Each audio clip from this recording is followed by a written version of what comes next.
Okay then, I'm going on the trip with my mom. You stay here, okay? I was shocked and couldn't say a word. But this is the prize I won in the contest, you know. Also, if the winner doesn't use the ticket, it becomes useless.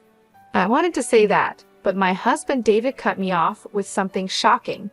If you don't like it, we can just get a divorce, he said. Excuse me.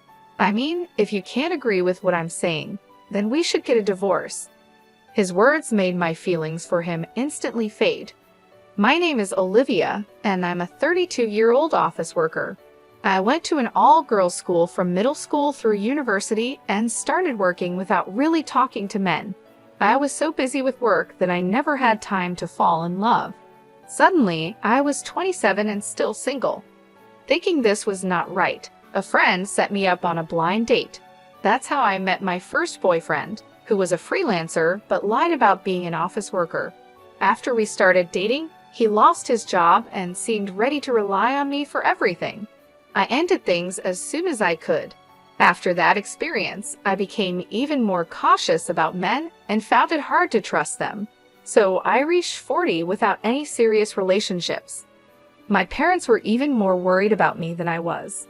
Both my parents had already been married for several years by the time they were my age, so they were quite eager for me to settle down as well. Back then, most people got married by 24, but nowadays it's common to marry later, even in your 40s. My dad started bringing me several arranged marriage proposals, saying he'd find someone for me since I didn't have a boyfriend. At first, I rejected all the offers, but over time, I felt bad for continuously saying no to what my dad suggested. I could tell that my parents, who wanted nothing but happiness for their only daughter, were getting impatient. So I decided to take a positive step and agreed to go on a blind date to show my appreciation for my parents. That's when I met David, who later became my husband. David was 31, just like me. He had been to an all-boys school and never really had the opportunity to fall in love with a girl before. What I liked about him was how caring he was towards his parents. He looked after them well, often visited their home, and took them on trips. He appeared to have a good character and a stable job at a company. I checked his business card to be sure. Having learned from a past mistake with a previous boyfriend, I was very cautious. However, everything seemed normal with David, and I felt he was trustworthy. As we dated, David, knowing I was shy, took the initiative and treated me very well. I gradually found myself more drawn to him. After 3 years of dating, David proposed, and we got married. My parents were overjoyed and shed tears of happiness when they heard the news that I was finally getting married. I genuinely felt fortunate to have met a good man and was equally pleased about looking after my parents in this significant way. After our wedding, my husband and I enjoyed our honeymoon and began our married life with joy and companionship. We both had jobs, so we shared the household duties accordingly. Cooking was my forte as my husband wasn't great at it, so he took on the laundry and cleaning tasks. We worked well together, supporting each other and enjoying a harmonious married life. However, our marital bliss faced challenges after just a year. The turning point came when my father-in-law died from an illness. This event deeply affected my husband, who then started paying excessive attention to my mother-in-law, Julie, who was left alone. David, my husband, began spending his days off at his mother's house. Sometimes he and Julie would go out, just the two of them, and occasionally he would stop by her place after work to share a meal. They even started taking trips together. This situation made me feel deeply disrespected. It wasn't just about him caring for his mother, which I understood and respected, but the secrecy and the priority he gave her over our relationship hurt me. It seemed he had shifted from being family-oriented to becoming overly attached to his mother, a true mama's boy. Despite this, David appeared oblivious to the implications of his actions or how they affected our marriage. In an effort to maintain peace and hoping for a change, I decided to compromise and continue investing in our relationship. The idea of divorcing after only a year of marriage was upsetting, particularly considering how it would affect my parents. Moreover, I harbored hopes that starting a family might bring a new dynamic to our relationship, potentially shifting David's focus. The decision to not rush into a divorce was difficult, but I resolved to stick it out, pondering on the complexities of our relationship and the potential for change. I recently started a new hobby of entering contests to win prizes, which I found surprisingly enjoyable. I've been winning things like cosmetics and food by writing reviews and staying persistent. Then I won a big prize and won contest airline tickets to Fiji. I was so surprised that I read the email 3 times. I carefully checked to make sure it wasn't a scam. It didn't lead me to any strange websites or ask for my credit card information, so it was indeed a real win. I learned that I needed to contact the airline in advance to use the tickets. I wondered who to take with me. My husband had just gone to New Hampshire with Julie. I thought about asking my friends or my parents. Eventually, I decided to give the tickets to my parents so they could enjoy the trip. I went to my parents' house to tell them about it. It's been years since we traveled abroad. "Are you sure about this?" my dad asked. "You won this, Olivia." "It's okay, don't worry about it. I want to treat you guys this time," I said. They were happy, but then my dad noticed something in the ticket's conditions. "This ticket is only valid for the person who won it and can't be transferred or sold," he read. "What? Does that mean I can't give it to you both?" I asked. "Yeah, it seems so," he replied. "Oh well, it can't be helped," my mom said. "You won it, honey, so why don't you go with David?" Since my parents suggested it, I decided to go with my husband. When I returned home from my parents' house that night, I found a woman's coat by the front door. It looked familiar, yes, it was Julie's coat. When I entered the living room, I saw Julie watching TV. "Oh, Olivia, did you just get home? It's your day off? So what kept you out so late?" she asked. "Oh, I didn't know you were here, Julie," I replied. "What are you implying? Is it wrong for me to visit my son's house?" she said. "No, it's not," I answered. Julie seemed nicer to me when my father-in-law was still alive. Since he passed, she has been very strict and cold towards me. "What's this? What did you buy?" Julie noticed the bag I was carrying. "It's nothing," I said. "Just show it to me," she demanded. "Why?" I asked. "Just show it," she insisted, and then she snatched the bag from me. "Fiji, are you just treating yourself? What are you doing with David's money?" "What are you talking about? I've never depended on David's money," I said.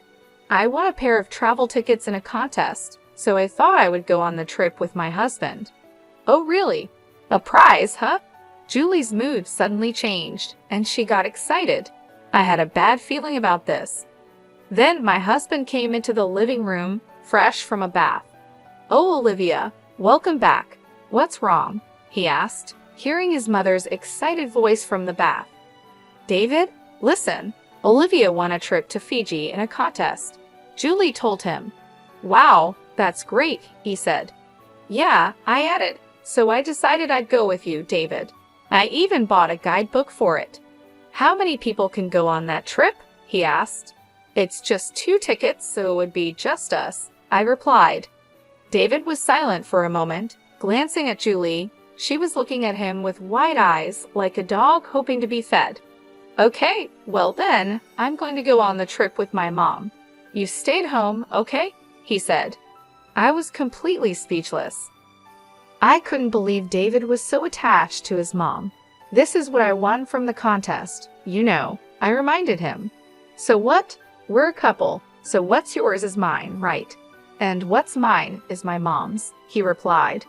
What kind of logic is that? I thought. No way. Besides, you and Julie just went on a trip a few weeks ago. That trip doesn't relate to this one. I paid for that, and it was within the country, he argued. I haven't been on an overseas trip in years. I'm so excited, Julie chimed in, already planning the trip. Hey, I didn't even agree that you two would be the ones going. Besides, the ticket would be invalid if I'm not there, I tried to say, but David cut me off with something shocking. If you don't like it, then we can just get a divorce, he said. Excuse me. I said, if you can't listen and follow what I say, then we'll get a divorce. I never thought he would say something like that. Instantly, my affection for him cooled. Do whatever you want, I told him. Why didn't you just say you were so selfish? Both David and Julie looked as if they had won a big fight. They took the guidebook from me and began to happily plan their trip. Meanwhile, I started thinking about what I would do after a divorce. Later, my husband asked me to contact the airline, so I did. I asked if I could give the tickets to my husband or relatives if I couldn't go. Sorry, but you're not allowed to give the tickets away, even to your family or relatives, the operator replied. Well, of course, I said, realizing this made sense. I then decided to decline the tickets I had won in the contest and hung up the phone. Afterwards, I told my husband about my decision. I called to remind you about the terms and conditions on the tickets, so please check the details. Then my husband scoffed and said, I don't need to read the terms and conditions, and left the tickets on the shelf. He probably never thought those tickets could be invalid. I told my parents about this incident. I asked them for help because I planned to move out on the day David and Julie went on their trip. My father was shocked when he heard what happened. He had suggested the arranged marriage with David, so he felt responsible. It's not your fault, Dad. He only recently started showing his true colors, I reassured him, trying to make him feel better. On the day of the trip, David was in a great mood and getting ready to leave. Well, I'm off then. Take care of the house while I'm gone, he said with a big grin. Yeah, have fun, I replied with a big smile, surprising him. As soon as he left, my parents arrived to help me move.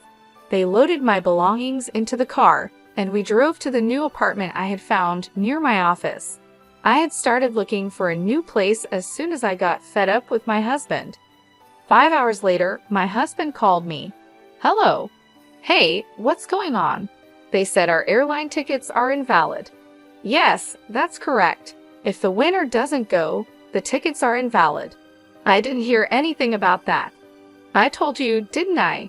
I told you to check the terms and conditions. It's all written right there. You've got to be kidding me. I wouldn't even read that. Well, that's your fault for not reading it. It's like someone who gets sued and says they didn't know anything about the law. What am I supposed to do now? I already got a hotel in Fiji.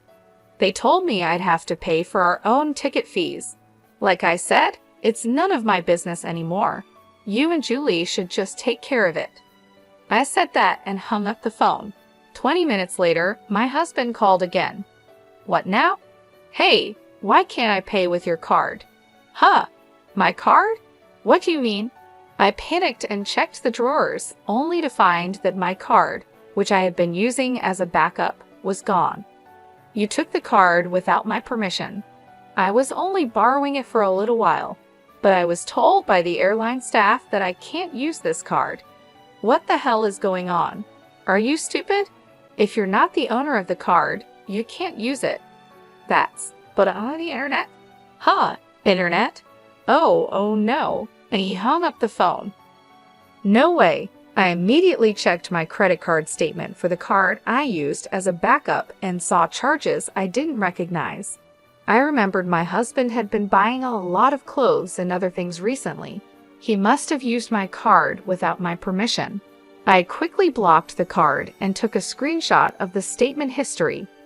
With this evidence, I planned to confront him later. A few days after his trip to Fiji, my husband called. Hey, what is the meaning of this? I don't see any of your stuff and belongings in our house anymore. And you left divorce papers on the table. What the hell are you thinking? Well, I can't go on living with a mama's boy who prioritizes his mother over his wife and turns into a thief using my credit card without permission. What? If you won't sign the divorce papers, then let's fight in court. Court? Oh, are you in trouble? If people at work find out about this. I see. Then I'll request my divorce through my lawyer, so you better quietly agree to the request. No way. My husband reluctantly agreed to the divorce. He accepted on the condition that there would be no division of property. And he would also pay for the credit card bills he racked up without my permission. But my revenge doesn't end there. I decided not to talk about what had happened, but I wasn't sure what my father, who had arranged the marriage, would do or say. Soon my ex-husband called me. "Hey, this is not what we agreed on. Everyone at work knows about what happened.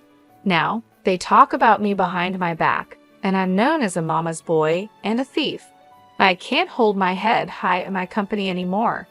"Oh, what a pity," I replied, but I hadn't told anyone about this.